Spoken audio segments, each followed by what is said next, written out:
Madam గారు మీ పేరు? నా పేరు షేక్ పర్వీన్ అండి. మేడం గారు చెప్పండి, రాష్ట్ర గవర్నమెంట్ ఈ 2 సంవత్సరాల పరిపాలన ఎలా చేసిందంటే మీరే అబ్జర్వ్ చేశారు? ఈ గవర్నమెంట్ వచ్చిన తర్వాత ఇస్తాన పథకాలు ఇస్తుందా, మహిళలకు అసలు ఏమి రక్షణ లేదని వైసీపీ నాయకులు మాట్లాడుతున్నారు పదే పదే. నిజంగానే మహిళల పట్ల కానీ అటు పథకాల పట్ల కానీ గవర్నమెంట్ చిత్తశుద్ధితో పనిచేస్తుందంటారు? వైసీపీ నాయకులు 100 మంది 100 మాట్లాడుకున్నా కూడా మనకేం ఫరక్ పడదండి. ఎందుకంటే 2 సంవత్సరాల నుంచి మన గవర్నమెంట్ వచ్చిన దగ్గర నుంచి మేము చూస్తున్నాం. ప్రతి ఒక్క కార్యక్రమం, ప్రతి ఒక్క పథకం, అన్నా క్యాంటీన్ కానీ ఈరోజు ప్రతిదీ అమల్లోకి తీసుకొచ్చి ప్రతిదీ నెరవేరుస్తున్నారు కాబట్టి మేము చూస్తున్నాం. ఇలాంటిది తల్లికి వందనం, 3 పిల్లలు ఉంటే 3 పిల్లలు, 2 ఉంటే 2 పిల్లలు, నలుగురు ఉంటే 4 పిల్లలు, అట్లాంటి వాళ్ళకి ప్రతి ఒక్కరికి తల్లికి వందనం పడేలా చూస్తున్నా. అదే ముఖ్యంగా ఏంటంటే మన మైనార్టీకి మొన్న 4 పిల్లలు ఉన్నారు. అట్లాంటి 4 పిల్లలకి వరుసగా 15,000 తల్లికి వందనం పడిందండి. అందుకోసం మేము మైనార్టీ చాలా గర్వపడుతున్నాం. మైనార్టీకి కూడా ఈరోజు ప్రతిదీ ఏది తక్కువ చేయకుండా మన ప్రతి పథకం కూడా అమల్లోకి తీసుకొచ్చారండి. చాలా బాగుంది. ప్రభుత్వం మాత్రం చాలా చక్కగా పనిచేస్తుంది. దాని గురించి అసలు ఇబ్బందికరం అనేది లేదు. వైసీపీ నాయకులు అంటే 1కి 10 సార్లు 100 సార్లు చెప్పుకున్నా కూడా మేము దాన్ని ఫరక్ ఏం పట్టించుకోమండి. అది అంటే ఇక్కడ మహిళల గురించి ప్రత్యేకంగా పదే పదే మాట్లాడుతాను. మహిళా సాధికారత మా టైంలోనే నడిచింది. మహిళలకు గోల్డెన్ పీరియడ్ అని చెప్తా ఉన్నారు వాళ్ళు. నిజంగానే ఆ టైం అంతా గోల్డెన్ పీరియడ్ మహిళలందరికీ? గోల్డెన్ పీరియడ్ అండి. ఎందుకంటే ఆయన టైంలో వైసీపీ గవర్నమెంట్లోనే గోల్డెన్ పీరియడ్ అంట కదా? లేదండి, వైసీపీ గవర్నమెంట్లో గోల్డెన్ పీరియడ్ అంటే ఏం లేదండి. ప్రతి ఒక్క ఇంట్లో కష్టం, ప్రతి ఒక్క మహిళల్లో కష్టం. కరెంటు బిల్ వచ్చింది, గ్యాస్ బిల్ పెరిగింది, గ్యాస్ ఇంత పెరిగింది.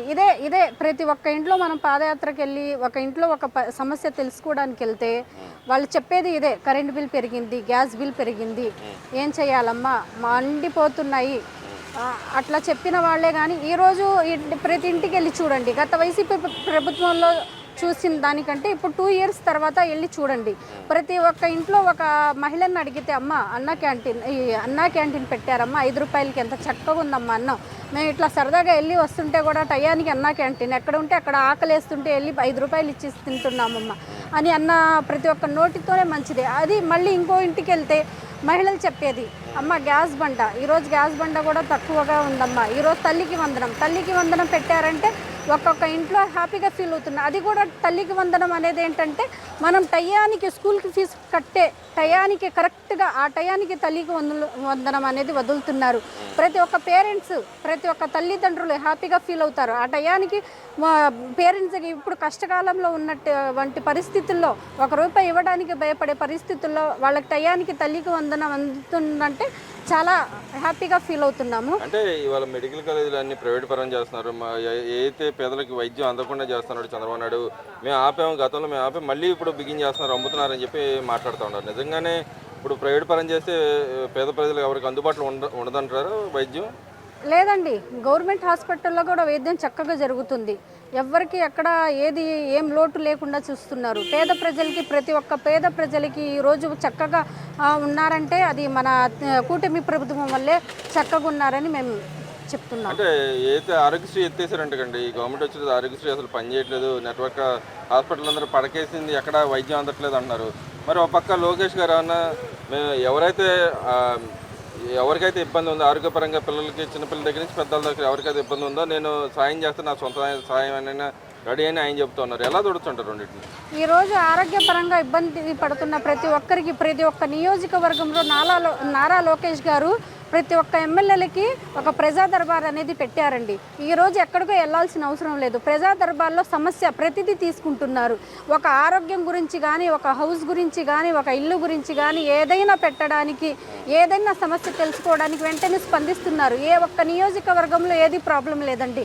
ఎందుకంటే ప్రజా దర్బార్ అనేది చాలా ఇంపార్టెంట్, చాలా ముఖ్యంగా పెట్టారు. అది వాళ్ళకి ఆరోగ్యపరంగా కూడా ఒక పని జరగట్లేదంటే ఏ నియోజకవర్గాలు అయితే ఆ నియోజకవర్గాల ఎమ్మెల్యేలతో కలిసి అట్లాగే మనకి ఇట్లా ప్రాబ్లం ఉంది, ఇట్లా హాస్పిటల్ ఇట్లా ప్రాబ్లం ఉంది, మనకి ఇట్లా ఇంట్లో ఇబ్బందికరంగా ఉంది అని చెప్తుంటే నారా లోకేష్ సార్ దగ్గర కూడా అక్కర్లేదండి, ఇక్కడ ఎమ్మెల్యేలే క్లియర్ చేస్తున్నారు.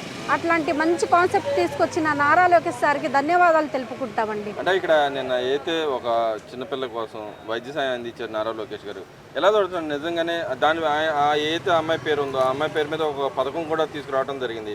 ఎలా చూడొచ్చు అంటారు? ఈరోజు ప్రాజెక్టు పునర్విక గురించి మేము చాలా గర్వపడుతున్నామండి. ప్రతి ఒక్క మహిళ గర్వపడేది ఇదేనండి. ఎందుకంటే ఇంట్లో గడవని కష్టాల్లో టైంలో ఈరోజు మన రాష్ట్ర మంత్రి గారు నారా లోకేష్ గారు ఈరోజు ముందుకొచ్చారంటే చాలా హ్యాపీగా ఉంది మనందరికీ. ఈరోజు పునర్విక గురించి కొన్ని కోట్లు అందజేయడం మాకు ఇంకా హ్యాపీకరంగా ఉంది. దానికి చాలా గర్వంగా ఫీల్ అవుతున్నాము. ఈరోజు 10 రూపాయలు ఇవ్వడానికి ఇబ్బంది పడేవాళ్ళు అట్లాంటిది ఫ్రీగా నారా లోకేష్ గారు కొన్ని కోట్లు ఇవ్వడం చాలా సంతోషకరంగా ఉంది. అట్లాగే ప్రాజెక్టు పునర్విక అనే కాన్సెప్ట్ తీసుకురావడం ఇంకా బాగా హ్యాపీగా ఫీల్ అవుతున్నాము. ఆరోగ్యం ఇట్లాంటి సమస్యలు కొన్ని లక్షలు నారా లోకేష్ గారు కొన్ని లక్షలు ఏర్పాటు చేశారు, కొన్ని ప్రాబ్లమ్స్ క్లియర్ చేశారు. అట్లాంటిది మాకు బాగా అనిపించింది. అంటే ఇక్కడ మన గవర్నమెంట్ చూస్తే అన్నా క్యాంటీన్ నిర్వహిస్తూ ఉంది. అసలు అన్నా క్యాంటీన్లో వద్దు, అన్నా క్యాంటీన్లో ముష్టాలకు వేసినట్టు 5 రూపాయలు భోజనం పెడతారు, ఆ ముష్టి భోజనం ఎవరికి కావాలా, అక్కడ వచ్చి అడుగు తినే వాళ్ళు తప్పితే ఎవరు తింటలేదు అని చెప్పి వైసీపీ నాయకులు మాట్లాడుతున్నారు. నిజంగానే పేద ప్రజల కోసం పెట్టిందని, కడుపు మార్చుకోకూడదు ఎవరనే కాన్సెప్ట్తో పెట్టిందని కూడా ఇలా వాళ్ళు మాట్లాడుతాను ఎలా చూడొచ్చుంటారమ్మా? ఈరోజు ఆ వైసీపీ నాయకులే ఎవరైతే మాట్లాడారో వాళ్ళు మా ముందుకొచ్చి అన్నా క్యాంటీన్ ఇలా ఉంది అని చెప్తే మేము వాళ్ళ దగ్గర తీసుకెళ్ళి అన్నం ఇలా ఉంది, 4 రకాల కూరలు ఉన్నాయి, కడుపు నిండా పేద ప్రజలకి అన్నం పెడుతున్నారు. గత వైసీపీ గవర్నమెంట్లో కూడా అన్నా క్యాంటీన్లు పెట్టి ప్రతి ఒక్క నియోజకవర్గాల్లో అన్నా క్యాంటీన్ అనేది కాన్సెప్ట్ అనేది స్టార్ట్ చేసి ప్రతి ఒక్కళ్ళకి కడుపు నిండినంత అన్నం పెట్టారండి. అట్లా సేమ్ మన రాష్ట్ర ముఖ్యమంత్రి గారు ఏదైతే మాట ఇచ్చారో అన్నా క్యాంటీన్ ఓపెన్ చేస్తానని ఈరోజు అదే అన్నా క్యాంటీన్ ఓపెన్ చేసి చూపించారండి. ప్రతి ఒక్కళ్ళు హ్యాపీగా ఫీల్ అయ్యి అన్నం తింటున్నారండి. కడుపు నిండా మన అన్నా క్యాంటీన్ గతంలో ఇచ్చారు, వైసీపీ వచ్చిన మూసేసిన పరిస్థితి, తర్వాత మళ్ళీ ఇప్పుడు తెరిచారు. ఇప్పుడు పథకాల్లో భాగంగా అది కూడా ఒక పథకం అయినా సరే దాన్ని కూడా విమర్శించడాన్ని ఎలా చూడుతుంటారు? జగన్మోహన్ రెడ్డి అయినా అసలు పథకాలు ఏమి ఇవ్వట్లేదని చెప్పి ఆయన అంటుంటారు. వాళ్ళ నాయకులైనా అసలు పెట్టకూడదు, ఇది ఎందుకు పెడుతున్నారని చెప్పి వాళ్ళు మాట్లాడతారు. ఎలా చూడొచ్చుంటారు? మంచి పేరు వస్తుంటే ఎక్కడైనా ఆపడానికి ప్రయత్నిస్తారండి. అట్లాంటి వైసీపీ నాయకులు ఈరోజు అన్నా క్యాంటీన్ పెడుతున్నారంటే వాళ్ళు ఏదో ఒకటి కాన్సెప్ట్ చేసి వాళ్ళు ఆపాలని ట్రై చేస్తున్నారు. ఎక్కడైనా కూడా ఎంతమంది నాయకులు వచ్చి వైసీపీ నాయకులకు వచ్చి ఎట్లాగైనా పేరు చెడగొట్టడానికి చూసినా కూడా మన రాష్ట్ర ముఖ్యమంత్రి గారు మాత్రం ఎంత చెప్పినా కూడా ముందుకు సాగుతూనే ఉంటారు.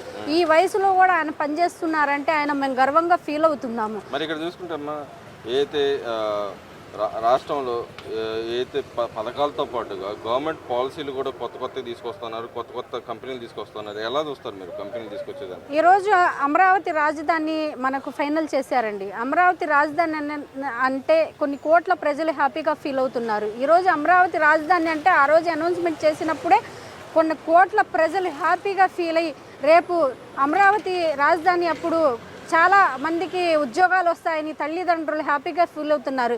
ఎక్కడికో వెళ్ళి జాబులు చేసుకోవడం కాదు, ఇక్కడే చేసుకుంటారు. మన పిల్లలు ఎక్కడికో వెళ్ళి యూఎస్కి వెళ్ళి అట్లా చేసుకోవడం కాదు, కొన్ని కంపెనీస్ తీసుకొచ్చి ఇక్కడ పెట్టిన తర్వాత మన పిల్లలు ఇక్కడే జాబ్ చేసుకుంటున్నారని చాలా సంతోషంగా ఫీల్ అవుతున్నారు. మరి ఈరోజు చూసుకుంటే గవర్నమెంట్ అన్న పథకాలను అందిస్తే ఒక సర్వే కూడా వచ్చింది. సర్వేలో కూడా గవర్నమెంట్ పరిపాలన దాదాపు 60 to 70% వాళ్ళు గవర్నమెంట్కి పాజిటివ్గా చెప్పిన పరిస్థితి. నిజంగానే అంత పాజిటివ్నెస్ ఉందంటారా జనాల్లో? అయితే పాజిటివ్గా చాలా పాజిటివ్ ఉందండి, నెగిటివ్ అనేది లేదు. ఇప్పుడు నెగిటివ్ అనేది చేస్తుందంటే ఏంటంటే ఈ వైసీపీ నాయకులు తప్ప ఎవరు నెగిటివ్ చేయట్లేదు. ఒక 10 మందిని ఒక గ్యాంగ్గా పెట్టుకొని పాజిటివ్ లాగా వైరల్ వీడియో చేసుకుంటూ ఉంటారు వీళ్ళు. ఇట్లాంటి వాళ్ళతో పట్టించుకోవాల్సిన అవసరం లేదు. ప్రతి ఇంటికి వెళ్ళి చూస్తే మనం తెలిసిద్ది ఏముంది. జనాల్లోకి వెళ్ళి చూడమనండి. ప్రతి ఒక్క ఇంటికి వెళ్ళి ఒక గృహిణిని అడగండి ఎట్లా ఉందమ్మా అంటే వాళ్ళే చెప్తారు పాజిటివ్ అనేది. మేము చెప్పడం కాదు, వాళ్ళే ముందే చెప్తారు పాజిటివ్ అనేది. మరి ఇక్కడ చూసుకుంటే నిన్న జగన్మోహన్ రెడ్డి గారి సొంత నియోజకవర్గం పర్యటన చేశాడు. అక్కడ తండోప జనాలు వచ్చారంట. ఆయన వాగ్దానం ఇస్తున్నాడు, నేను వచ్చే 3 ఏళ్ల తర్వాత నేను వస్తానని చెప్పి అంటా ఉన్నాడు. అక్కడ ఒక కార్యకర్త ఎవరైతే వికలాంగులకు పెన్షన్ రాలేదంటే ఆయన ఒక అతను అడిగితే, రిపోర్టర్ అడిగితే 3 ఏళ్ళ నుంచి రావట్లేదని చెప్తున్నాడు. మరి ఈ నెల 3 ఏళ్ళు వచ్చిన తర్వాత ఇస్తా అంటున్నాడు. మరి గవర్నమెంట్ ఏమన్నా మేము త్వరలో మిగతా ఏదైతే పెన్షన్లు ఉన్నాయో అవి కూడా ఇస్తామని చెప్తోంది. ఎలా చూడొచ్చు అంటారు? నిజంగానే చిత్తశుద్ధి జగన్మోహన్ రెడ్డి గారిలో ఉందంటారా? ఇప్పుడు 3 ఏళ్ళ తర్వాత ఇస్తా అంటున్నాడు. మరి గవర్నమెంట్ అనే ఇప్పుడు సత్వర పరిష్కారాలు చేస్తా ఉంది, ఎలా దొడుచుంటారు? 3 ఏళ్ళు కాదండి, 5 సంవత్సరాలు ముఖ్యమంత్రిగా చేశారు. 5 సంవత్సరాలు ఏం చేశారు ఆయన? జనాలకి చేయాలనుకుంటే అప్పుడే చేయాలి, అప్పుడే చేస్తే ఈసారి కూడా ఆయన సీఎం అయ్యేవారు. అప్పుడు చేయింది ఇప్పుడు వచ్చి 3 సంవత్సరాలు చేస్తానంటే ఏం చేస్తారు? అప్పుడు చేస్తే మళ్ళీ సీఎం అయ్యేవాళ్ళు. అది మరి నేనే వస్తాను 3 ఏళ్ళలో మందే గవర్నమెంట్ అని చెబుతా ఉన్నాడు కండి, నిజంగా రాగలరంటారా? మందే గవర్నమెంట్ అంటే నిజంగా రాగలుగుతారంటే దానికి సమాధానం లేదండి.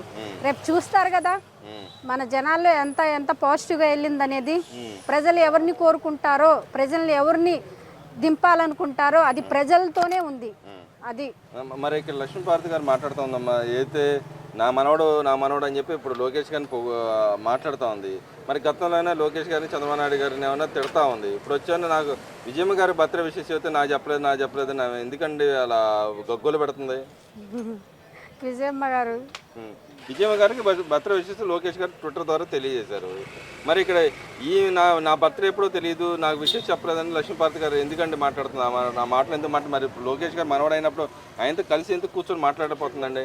సంవత్సరానికి ఒక్కోసారి వచ్చే బర్త్డే అండి ఆయనతో. ఎందుకంటే ఈరోజు పుట్టినరోజు చేసుకున్నటువంటి ఈ కాన్సెప్ట్ నాకు తెలియదు కొంచెం.